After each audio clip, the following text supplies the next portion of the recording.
April 1945, Europe lay in flames. From the west, the British and Americans had crossed the Rhine. From the east, the Soviet Red Army stood on the Oder River, only a few dozen kilometers from Berlin. In his underground bunker, Adolf Hitler still dreamed of a miracle. But the world already knew. The Nazi Reich had only days left to live.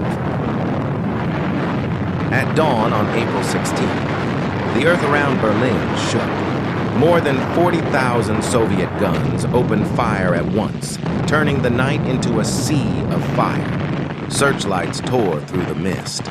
And in that relentless thunder, the final battle for Europe began.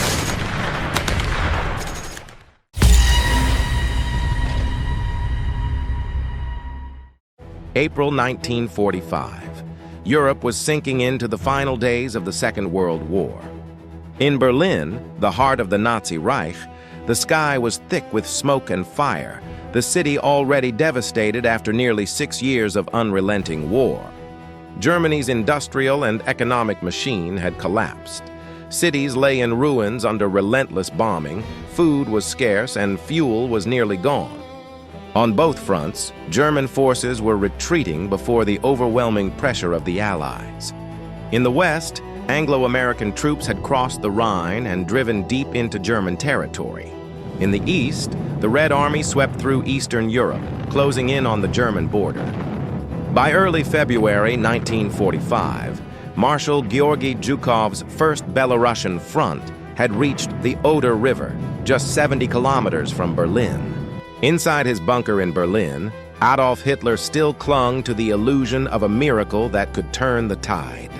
He believed that by prolonging resistance, the Reich might survive through cracks in the Allied coalition or by deploying so-called wonder weapons.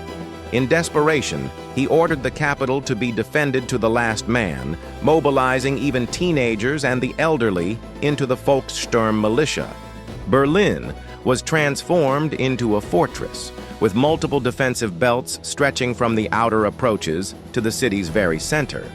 For the Soviets, Berlin was the ultimate strategic objective.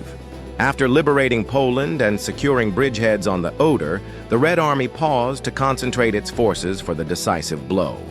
Through February and March, Soviet offensives eliminated remaining German forces in East Prussia, East Pomerania, Hungary, Czechoslovakia, and Austria, securing both flanks before turning all strength against the Reich's capital.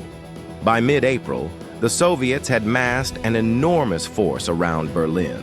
Over 2 million troops, 6,250 tanks, 7,500 aircraft, and more than 40,000 artillery pieces. 3 major fronts converged. Zhukov's First Belarusian Front striking head-on from the east, Marshal Ivan Konev's First Ukrainian Front driving in from the south, and Marshal Konstantin Rokossovsky's Second Belarusian Front pressing from the north. They were supported by the Baltic Fleet, the Dnieper River Flotilla, Soviet air armies, and even Polish formations. Zhukov later wrote that their intent was to deliver a thunderous blow that would stun the enemy, shaking him to his very roots. On the German side, preparations for the defense of the capital were frantic. Roughly 800,000 men from Army Group Vistula in the east, Army Group Center in the south, reinforced by SS units, police, and the Volkssturm, were thrown into the line. Yet the disparity in strength was immense. In manpower and aircraft, they had barely half of what the Soviets could field, and in tanks and artillery only a quarter. Their main hope lay in a layered defense along the Oder and around Berlin, with the Seelow Heights forming the most critical position. Guarding the shortest route to the capital, the Seelow Heights, known as the Gateway to Berlin, were defended by General Gotthard Heinrizi's Ninth Army, with 110,000 men entrenched in bunkers, trenches, minefields, and obstacles. Dense belts of anti-aircraft flak guns and field artillery created a wall of fire. Though morale was crumbling, German troops were driven by propaganda to fight for the homeland. Everything pointed to an imminent and catastrophic final battle. At dawn on April 16, 1945, the Soviet assault on Berlin began in full force. After a massive artillery barrage with tens of thousands of guns pounding the front, Soviet forces surged across the Oder and Neisse rivers, launching their attack on the German defensive lines. On the main axis, Marshal Georgy Zhukov's First Belarusian Front sent waves of tanks and infantry crashing into the Silo Heights. As the sky lightened, hundreds of powerful searchlights positioned behind the Red Army cut through the mist, aimed at dazzling the German defenders. But the heavy morning fog and swirling battlefield smoke scattered the beams, backlighting the Soviet troops instead and exposing them to German fire. From the high ground, German artillery and machine guns unleashed a storm of fire on the first assault waves, inflicting heavy losses. Soviet tanks struck mines and were ripped apart by anti-tank fire, burning along the slopes as the defense roared to life. Despite the fierce resistance, the Red Army pressed on, steadily suppressing German strong points. Soviet engineers risked their lives clearing mines and obstacles, while 203mm heavy guns fired directly at reinforced bunkers. After 3 days of brutal fighting, on April 19th, the German defenses at Silo finally collapsed. The gateway to Berlin was forced open. Roughly 210,000 German soldiers fled the shattered line, only to be encircled by Soviet pincers in the Halbe forest south of the capital. Over the following 2 weeks, more than 90% of these trapped forces were either destroyed or captured. At the same time, in Italy and Western Europe, German positions were also crumbling under relentless Allied advances. The Third Reich's days were clearly numbered. On April 20th, 1945, Soviet long-range artillery began shelling central Berlin, a bitter birthday present for Adolf Hitler as he turned 56. That same day, Zhukov's spearhead tanks pressed into the northern and eastern suburbs, while Konev's forces smashed through Army Group Center's lines and surged into the southern approaches of the city. In Moscow, Joseph Stalin closely monitored the offensive, urging his marshals to move faster. He officially tasked Zhukov with capturing Berlin, but also quietly encouraged Konev to compete, sparking a rivalry over who would be the first to plant the red banner in the enemy's heart. Inside Berlin, panic spread. Civilians abandoned their homes, huddling in deep shelters or desperately seeking escape from the city. The thunder of Soviet guns grew louder with each passing hour, sapping the morale of soldiers and citizens alike. On April 22nd, deep in his underground Führer bunker beneath the Reich Chancellery, Hitler finally admitted to his generals that the war was lost. Upon hearing that General Felix Steiner's forces, which he had ordered to counterattack and relieve Berlin, no longer had the strength to act, he flew into a rage. Still, he vowed to remain in the capital and die with Berlin, while dismissing commanders he deemed disloyal. In the chaos, General Helmuth Weidling was appointed commander of the city's defense, tasked with organizing the remaining fragmented forces for a final stand. On April 24, 1945, the Soviet spearheads from the south and east linked up on the outskirts of Berlin, completing the encirclement of the German outer defenses. By April 25th, the ring was sealed entirely when Zhukov's First Belarusian Front joined hands with Konev's First Ukrainian Front near Ketsin, west of the capital. That same day, over 100 kilometers south of Berlin, another historic encounter took place. Soviet troops and American soldiers met at the Elbe River Bridge in Torgau. The meeting of the two Allied armies, one advancing from the east, the other from the west, cut Germany in half and sent an unmistakable message. Every road of reinforcement to Berlin had been blocked. Inside the city, an estimated 200,000 German soldiers, SS units, and Volkssturm militia were trapped with no way out. Their stubborn defense could only buy a little more time, not alter the inevitable outcome. With the encirclement secured, the Red Army launched its full-scale assault into the heart of Berlin. Soviet forces fought street by street, deploying shock infantry backed closely by tanks, artillery, and combat engineers. Every solid building was treated as a fortress to be captured or destroyed. The Germans had prepared for this.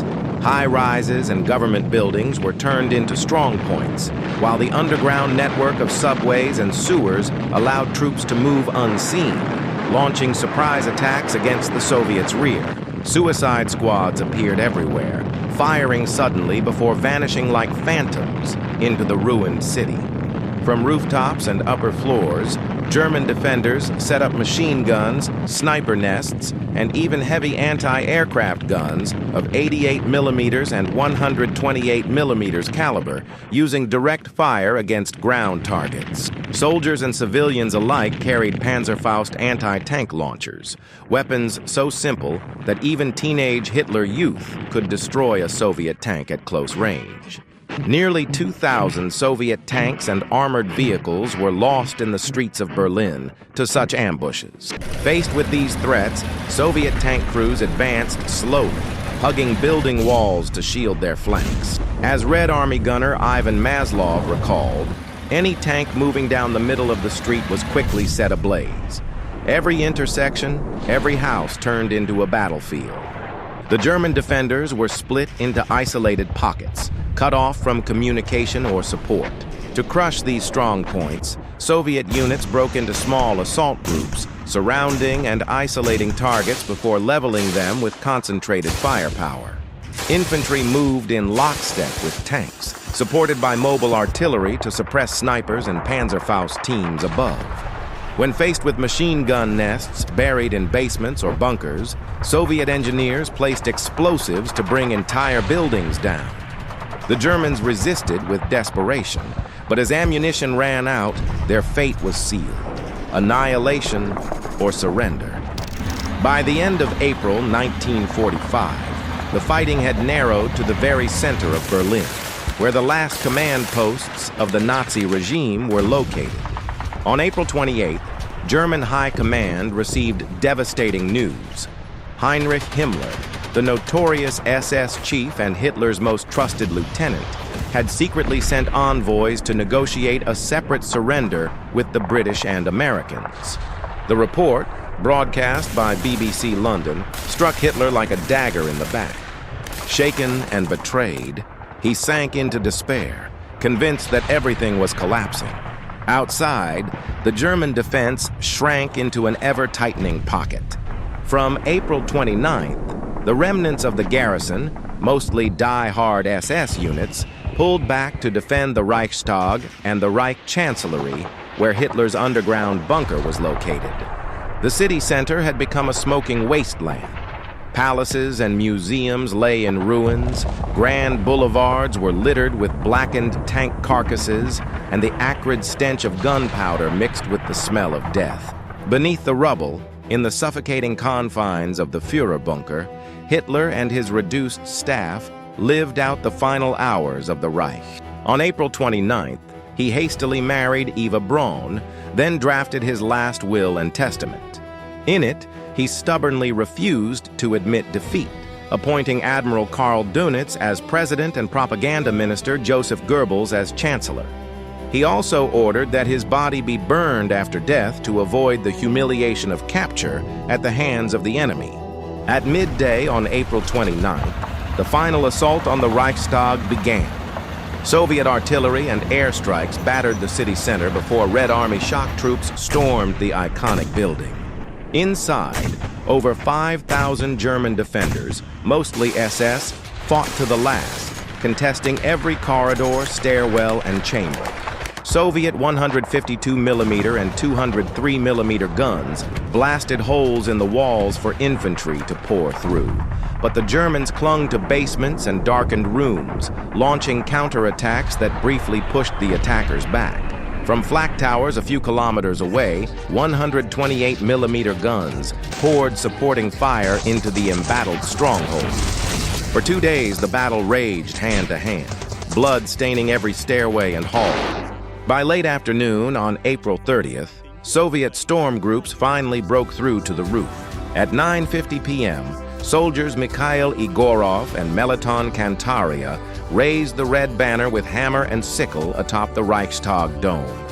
The image of the flag flying over the shattered building became the immortal symbol of victory over Nazi Germany. At the same time, deep in his bunker, Adolf Hitler faced the inevitable. That afternoon, after learning that Berlin's defenders could hold out no longer than a single day due to lack of ammunition, he withdrew with Eva Braun to his private quarters. Eva took cyanide, and Hitler shot himself in the head with his pistol, ending his life in bitterness and disgrace. Their bodies were carried up to the garden of the Reich Chancellery and burned, as per his final orders. The man who had once boasted that his Reich would last 1,000 years had ruled for only 12, his empire collapsing in flames and ruin in the heart of the capital. At dawn on May 1st, 1945, the guns in central Berlin briefly fell silent. General Hans Krebs, chief of the German Army General Staff and newly appointed envoy of President Karl Dönitz, stepped forward under a white flag. He made his way to the headquarters of the Soviet 8th Guards Army, seeking negotiations in the hope of saving what remained of German forces. In the Soviet command post, Krebs announced that Hitler was dead and requested a ceasefire. Marshal Zhukov, however, made it clear only unconditional surrender would be accepted. Lacking the authority to agree, Krebs left in vain. Soon after, the fighting flared up once more. That night, May 1st, the last German strongpoints around the Reichstag and the Reich Chancellery shuddered under new Soviet artillery barrages. Across the streets, shattered German troops tried to slip through the ruins to escape, but most were captured or cut down in scattered skirmishes. Before Soviet troops stormed the Chancellery, propaganda minister Joseph Goebbels, Hitler's designated successor, and his wife murdered their 6 young children and then took their own lives, sealing one of the darkest chapters of the Nazi regime. By the early hours of May 2nd, 1945, all was silent in Berlin. Recognizing that further resistance was futile, General Helmuth Weidling, commander of the city's defense, ordered a full and unconditional surrender. At 6 a.m., from every direction, groups of German soldiers emerged from bunkers, raising white flags or scraps of cloth in surrender. Exhausted, dirt-streaked, and blood-stained, their hands still trembled from days of desperate combat. They stumbled through a city in ruins, where not a single building stood intact in the center, where burnt-out tanks and vehicles lay scattered and streets were buried under rubble. Survivors among the Berlin populace emerged from their shelters, silently watching the defeated soldiers being led away. Many broke into tears, realizing the nightmare had finally ended. Above the Reichstag, the Soviet red banner still flew proudly. In front of the building, war photographer Yevgeny Kaldey captured the iconic moment a Red Army soldier raised the victory flag against the Berlin sky, an image that would forever symbolize the great triumph over fascism. The Battle of Berlin in 1945, the final and decisive clash of the war in Europe, ended amidst smoke, rubble, and devastation. The cost of victory was staggering. In less than 3 weeks, around 100,000 German soldiers were killed or went missing, and nearly 500,000 were taken prisoner. On the Soviet side, victory came at the price of approximately 80,000 soldiers killed and nearly 300,000 wounded. Meanwhile, nearly 2.2 million civilians in Berlin and the surrounding areas suffered immense tragedy. The city lay in ruins, homes were destroyed, and more than 20,000 innocent people lost their lives in the final battle forced upon them by the Nazi regime. Militarily, the Red Army annihilated 70 German infantry divisions and 23 armored divisions, virtually the last of Nazi Germany's main forces. With the fall of Berlin, the Third Reich collapsed beyond salvation. On May 7, 1945, in Reims, France, representatives of the German High Command were forced to sign an instrument of unconditional surrender to the Allies. At the Soviet Union's insistence, a second formal signing took place in Berlin on the night of May 8th. the early hours of May 9th Moscow time, witnessed by Marshal Georgy Zhukov and Allied commanders. Since then, May 9th, 1945, has been remembered as the final end of World War II in Europe, a date still commemorated in Russia and former Soviet states as Victory Day. The guns had fallen silent. 6 years of bloodshed came to a close, giving way to a fragile yet hopeful peace across a continent scarred by immense suffering. Berlin itself stood as a symbol of both ultimate destruction and liberation. In the memory of humanity, the Battle of Berlin will forever be recalled as a tragic yet heroic epic, the bloody but inevitable conclusion of Nazi Germany, and the defining moment that marked the complete victory of the Allied forces in the most brutal war against fascism the world had ever known. It was not only the fall of a tyrannical regime, but also the beginning of reconstruction and the shaping of a new international order, one built on the hope that humanity could learn from these hard-won lessons to prevent such a catastrophe from happening again.